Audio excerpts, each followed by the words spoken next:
I didn't hear the laugh like I normally have when they got back in that old Ford truck and as it pulled off. And I could hear the owner say as the driver was driving off, "There's nothing worse than a bully and a liar."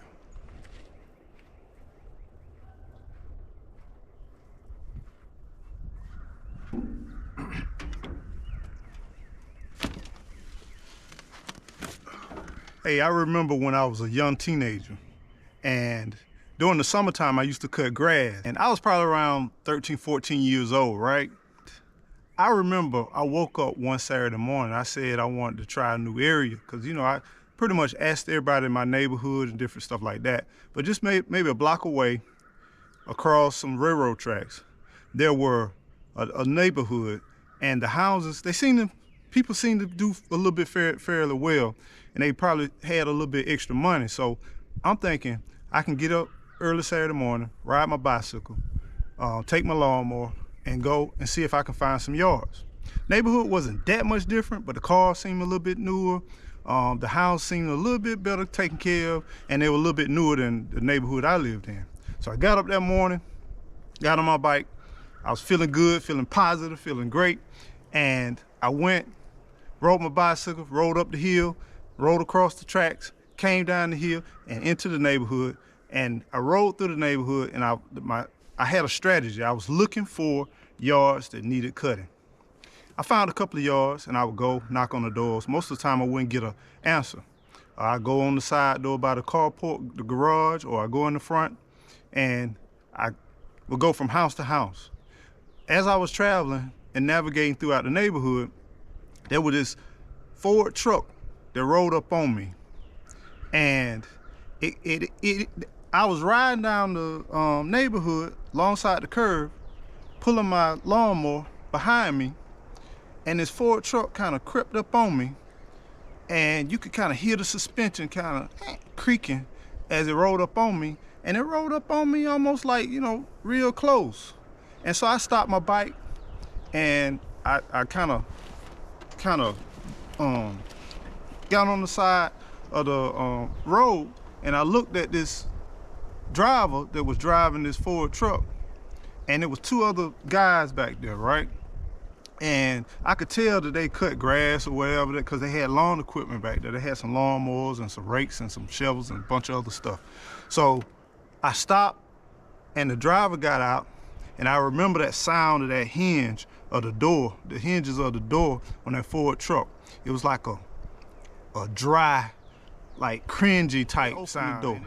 The driver slowly opened the door, slammed the door shut, and it had these kind of worn overalls, and it was like blue jean overalls, and had this straw hat, and had a water barrel in the side of their cheeks. And the two other guys came around, one on this side, one on that side, and I'm looking up at this monster of a person, because even when they got out the truck kind of leaned to the side, and it's kind of like got into a relaxed position after the driver got out. And they looked, "Hey, you know where you at?" I said, "Yes, sir." "You lost?" I said, "No, sir." "I ain't no sir." And I said, "Oh, no, ma'am." And I didn't know what was going on. And they said, "Well, you look like you don't live here. I haven't seen you around here. I'm pretty familiar with this neighborhood."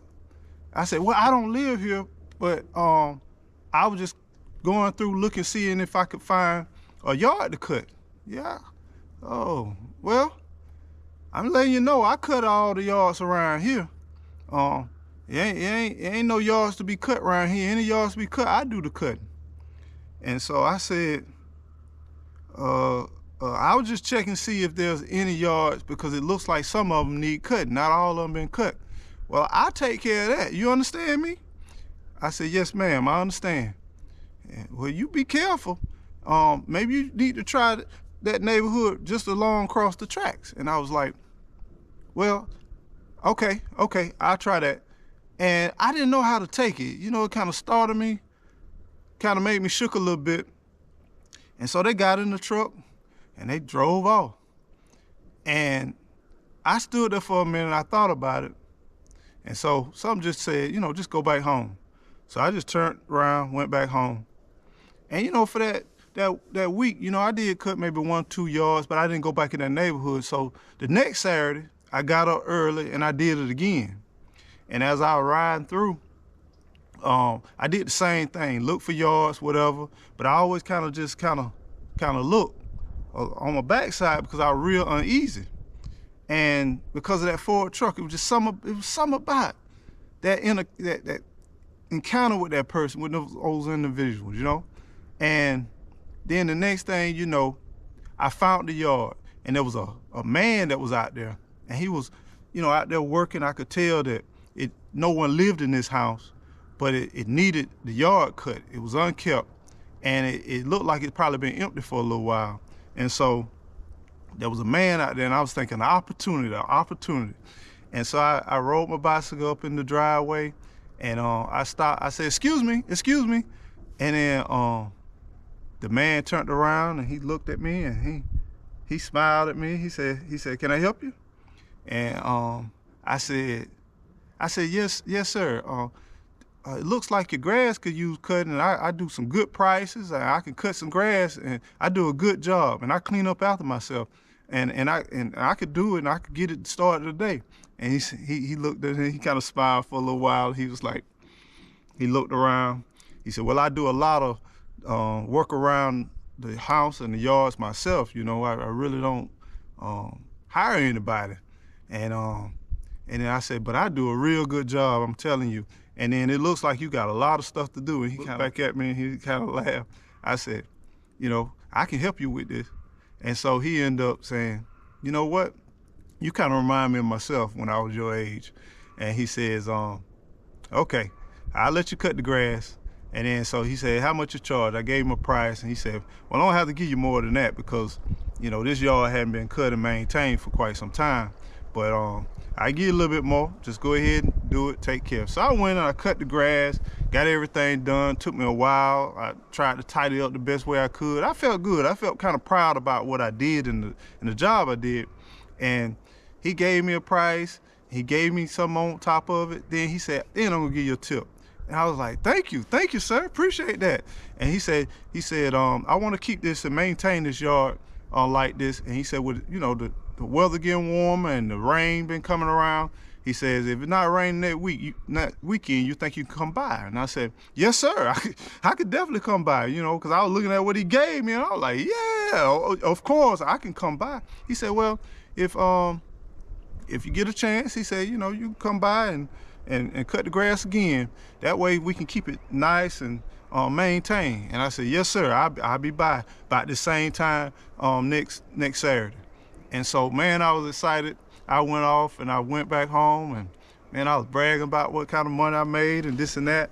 And that next Saturday rolled around, and I was riding through the neighborhood trying to make it to my destination, to that yard.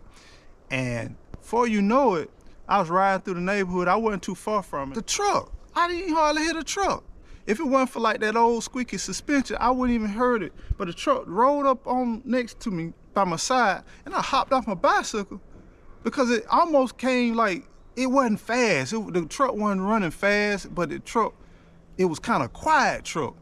And I just heard the squeaking of the suspension, and I kind of jumped off of it, and I looked at it, and it was that same old Ford truck that I had encountered weeks prior.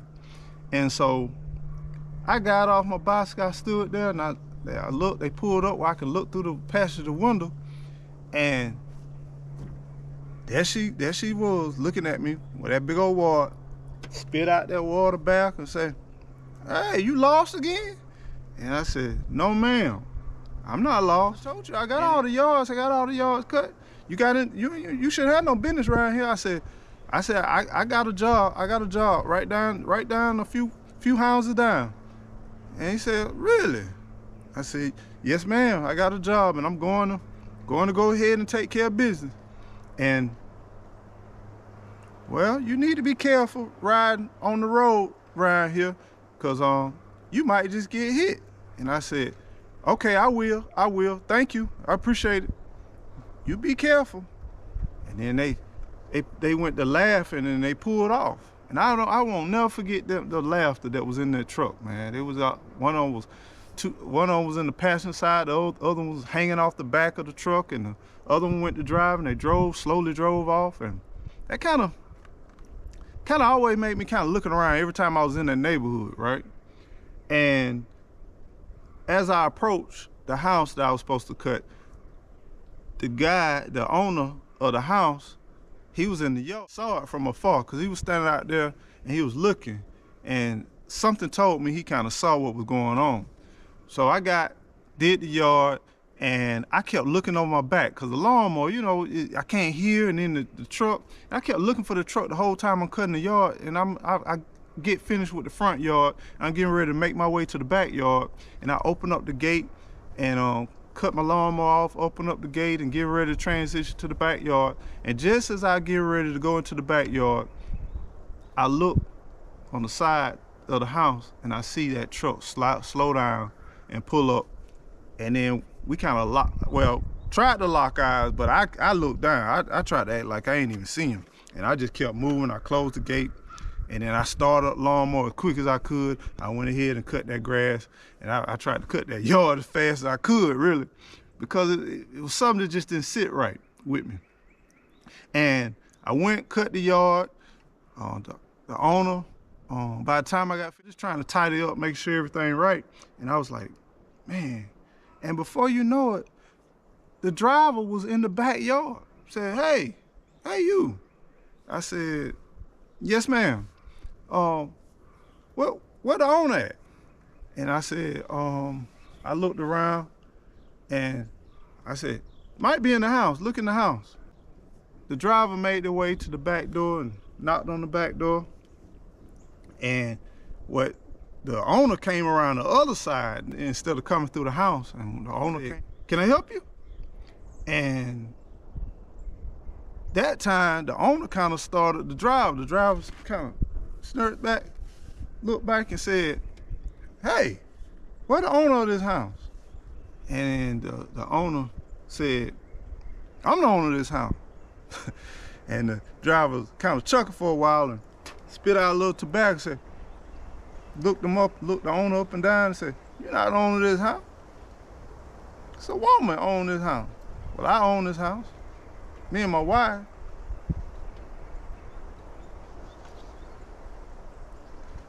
The driver looked around, looked mystified, looked at me, and then looked at the owner, looked back at me, and looked at the owner, and said, you and your wife own this house?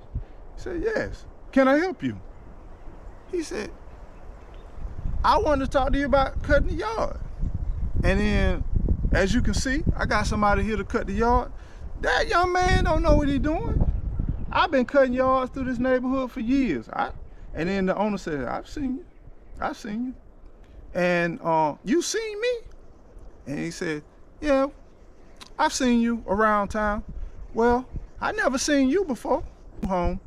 And I'm fine with the service he provides. Well, he don't even know how to cut around. It was just explaining all the flaws I had. I was 14 years old. My stripes wasn't straight, and maybe the level of my lawnmower wasn't, looking back on it, maybe the level of my lawnmower could have been at a certain height versus that certain height. And yeah, it was flaws, but it was cut and it was neat. And he says, I'm satisfied with the services. Have a good day. And he walked off. And I looked at the driver go back and get back in his truck. And the driver got in the truck, crunk up, and shut the truck off, got back out the truck, came back around to the front of the yard, and I could look through the carport, and I could see and hear the owners talking to that driver again.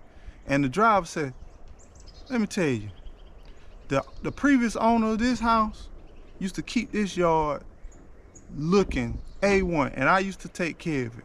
Kept that grass cut every week, kept it nice. And if you're not careful, that young man gonna destroy this grass out here and gonna have weeds growing left and right. And then he says, really?